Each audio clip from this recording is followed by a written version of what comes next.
Hey there, I've got a Samsung that doesn't stay on very long, but it's got important information that's not backed up. So before I resort to having to take the data containing chips and migrate them to a working receiver board, I always try to follow a couple of quick tips and tricks that I'm going to share with you now. First thing I do, I'm going to navigate to settings, and I'm going to go to the display and brightness, and I'm going to turn the screen brightness down.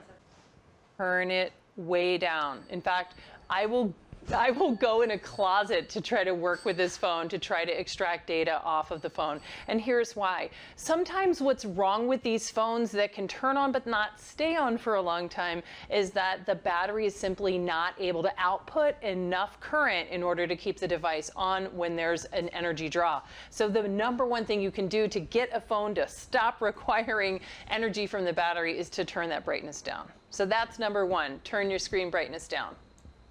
Okay, number two, I'm going to make several smaller backups using my Samsung on-the-go OTG cable.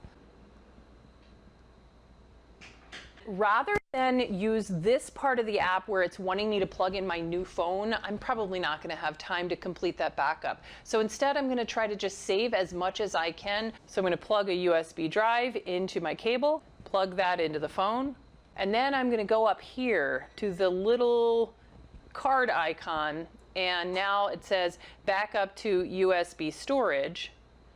And if my phone can stay on, I'm hoping it can stay on if I've got my brightness turned all the way down. Maybe it can stay on. And now, rather than choosing everything, I'm going to choose custom, and then I can just select a portion of my data. So something like just give me my contacts, then backup. And it doesn't take very long to just pull a portion of the data. Now, here's the thing. If I can get a Samsung Smart Switch backup of just something small, like just my contacts, and then just my, messages or something like that. If I can get those incremental pieces, then when I go to my new device, Samsung will merge backups. Now, iPhones don't do that. You can't merge an iTunes backup, but you can with Samsung. So don't be afraid to take a small backup, because you will be able to merge multiple backups onto your new device. All right, tip number 3.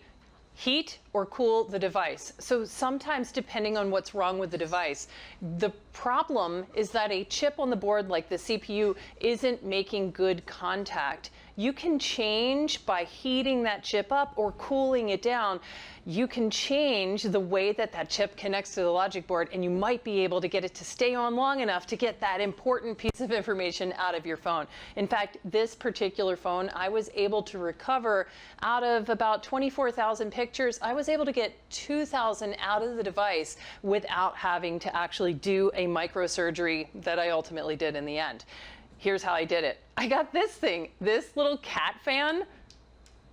I love this thing. I was able to take the logic board out. It was really getting hot, so I cooled it down in the freezer. I installed it into a different housing, put it on top of my cat fan, and that was enough for me to get a significant amount of data out of this phone without having to do a risky surgery. Similarly, other phones, you can put it on heat, on a heat mat. That'll make the metal expand in the device, and that might be the magic thing that lets you get those pictures out of the phone.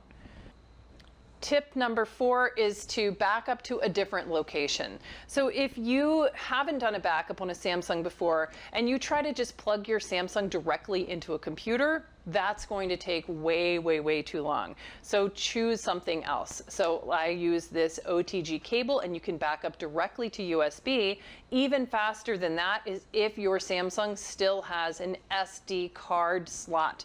If so, drop in an SD card slot, and that'll be even faster. And then don't forget that phones can also transmit data through Bluetooth. This has saved us on so many devices that have no other way to extract the information. Bluetooth. From contacts, you can export your contacts as a Bluetooth file, a VCF file that you can Bluetooth to another device. Select contacts, share, and then it gives me lots of different options. Bluetooth, and it sees my iPhone 12 Pro. So I'm able to send the contacts via Bluetooth much faster than I can extract an entire backup. And then tip number 5, this might be a little bit difficult if you are not a repair shop, just doing something fairly straightforward and trying a new battery. So I've got a different fully charged battery, and I don't have to fully install this, but it's pretty easy to just take off the back. You can do that with your fingernails on most of these. And then all I'm gonna do is just plug in, and I'm just gonna hold it there with my finger, and as long as I've got my power button still plugged in, that might be enough to get you a little bit of extra time to get your data out of this phone. Okay, and if that doesn't work, then that's pretty much the end of the line for DIY data recovery. Don't worry. As long as your phone has anything wrong with the logic board other than the CPU and the chip with the data, the UFS chip, then if you mail it into us, we'll be able to transfer those chips from your board that doesn't stay on long enough to a working receiver board. Let me show you what that looks like. It's going to be located under here. So step 1, we've got to remove the soldered on shields.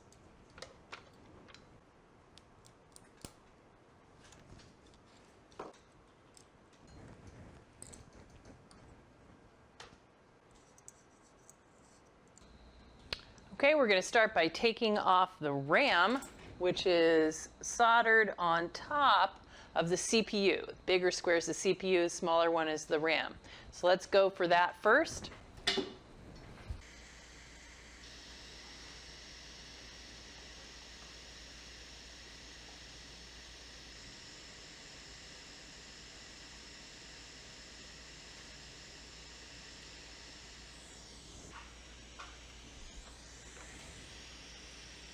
Now for the CPU.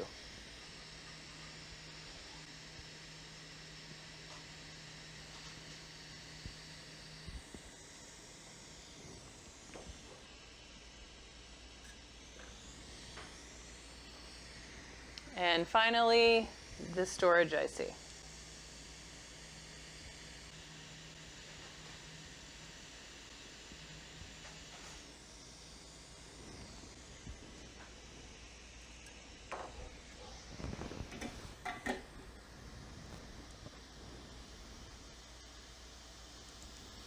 Okay, with those 3 chips off, now we're going to clean up those chips and reball them and get them ready to put on a receiver board.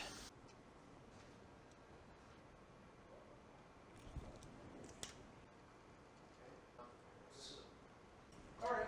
Well, I just thought literally the light was red and I went, oh, I'm going to answer up back. It is that smell again. Mm-hmm. I mean, as stinky as it is, I kind of like that smell. Oh, that's ridiculous. Huh? Okay, Brad. I mean, that's the smell of progress. And in this business, progress means happy customer. You know? No green light on the charger, 8.1 volts on PP. It would look intimidating to a lot of people. What is Thursday? Brad's 43rd birthday. It is? All right, well then. 43 big ones. All right, well if you don't want to celebrate your birthday by doing YouTube live streams, then. Hell no! It's like, hell no. Come on, you're turning over a new leaf. No, that's still, Brad behind the camera, not happening. No? Use it once and never need it again.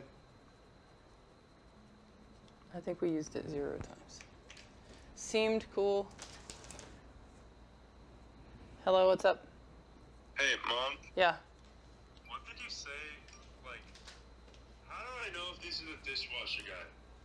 Oh my God. Does he have a dishwasher? Well, I don't know. Is it a big truck from home? Well, I don't know. Oh my God.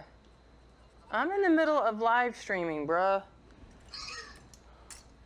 What about the dishwasher? What do we do about the dishwasher? I think you guys should install it. You sound like you're perfectly qualified. At chat, how to install a dishwasher. All right, we've got our CPU. We've got the RAM.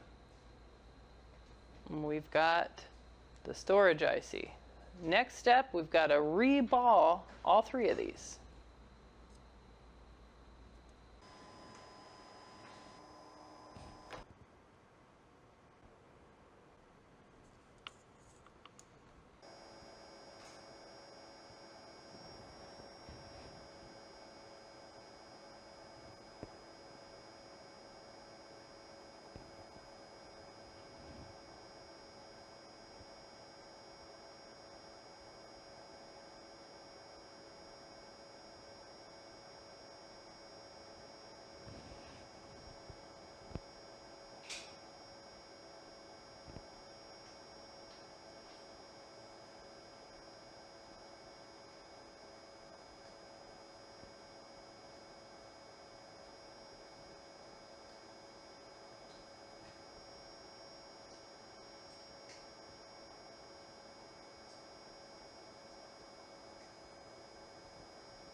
Okay, the 3 chips are reballed. The CPU, the RAM that goes on top, and the storage IC. I'm going to inspect my known good working receiver board that I've used for this job.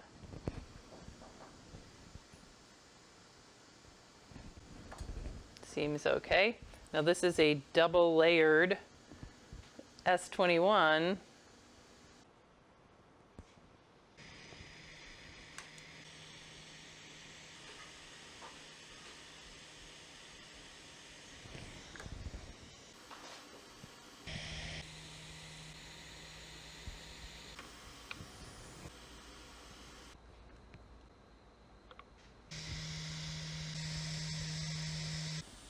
Okay, so we've got all the chips on the receiver board.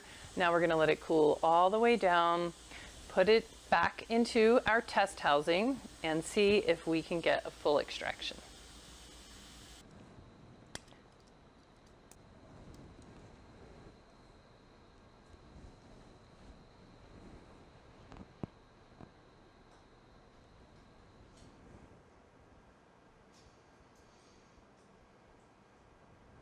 There we go, back in business. And now we'll be able to use Smart Switch and take a full backup that then we can readily transfer to your new phone, as well as pull all of those individual files out of your My Files onto a drive.